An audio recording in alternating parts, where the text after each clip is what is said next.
as you can tell, as you're listening to this, RJ has had a hand on every step of the process in every way imaginable. So when I need information, I always go to RJ and ask him for help.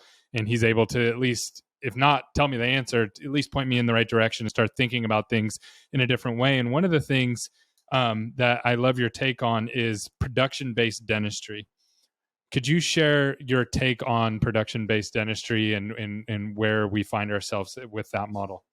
Sure. One of the biggest, I think, sensitive things, I had sensitivity when the new company came in. You know, a lot of these hedge funds tell you everything you want to hear. They tell you how they're going to keep, just the core principles of your business alive and the culture.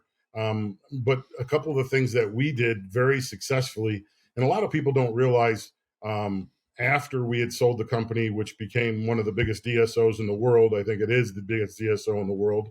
And after we did that, we had the company for 20 years prior to the sale. Very successful, 100% privately owned. And the biggest thing that we did was we had the Cleveland Clinic of compensation for all our professionals. So they were paid a flat rate per day. In the 80s, it was $200, $300 a day for a dentist.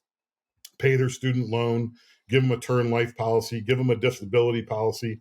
Oh wow, you were doing benefits back then? We were doing benefits. My dad was a strong believer, I think, because we were making so much money through the 80s and 90s, and being 100% privately owned. He literally paid 100% family coverage, Blue Cross Blue Shield for health insurance, no deductibles for all our employees. We did 401k. See, and there's still tons of dental practices that don't do benefits, right? Exactly. Like I would say the majority of the industry doesn't have. Yeah, we were looking for culture and retention. Yeah. And we gave them a 401k. We matched $15,500 dollar for dollar. We matched them up to the maximum amount. Every one of our employees, regardless of their position. So going back to the dentist, as we paid them a flat rate per day, we felt that as long as we supported them correctly, we were their pit crew, and they could concentrate on dentistry and not have to worry about. They know what they were going to make. They had their student loans paid. They were moving up every year. And the criteria that we used was really special when they would come and see me. So I implemented, as I became CEO, a 3-month performance review and then a 6-month financial review, because I found that going a whole year before you were getting an increase in your salary was not helping retention, wasn't helping culture, and people deserved more of a raise every 6 months as opposed to waiting a year. So the criteria when these dentists would come in my office for their annual or their quarterly performance review, I'd have all the other doctors on a big bar graph, and it showed how many people they helped on average a day. Mm-hmm. And it compared them to all the other dentists on what they helped on average a day. And the dentist used to say, well, don't you care what we do? And I said, no, it's a dental office. It has to be a filling or an extraction or a crown. So we would start out the criteria during this interview and this performance review. How many days were you supposed to work last quarter, doc? How many days did you work? What kind of dress are you? Are you professionally dressed with a lab coat, or you have a scrubs on? What does your employees think about you? What do your dental assistants think about your chairside manner? What do the patients think about your chairside manner? How are your dentures doing? How are they fitting? How many remakes of dentures? How many remakes of crowns? How many extractions when they come in for the post-op check the next day have bruising and swelling? So that was the criteria.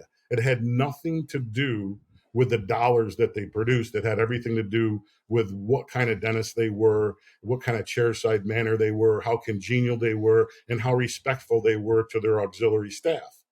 And then I would choose, based on all those parameters, I would choose in their average patients that they would help a day, and I would increase that daily average to 100. Sometimes they go to 200, 300, 400, 500.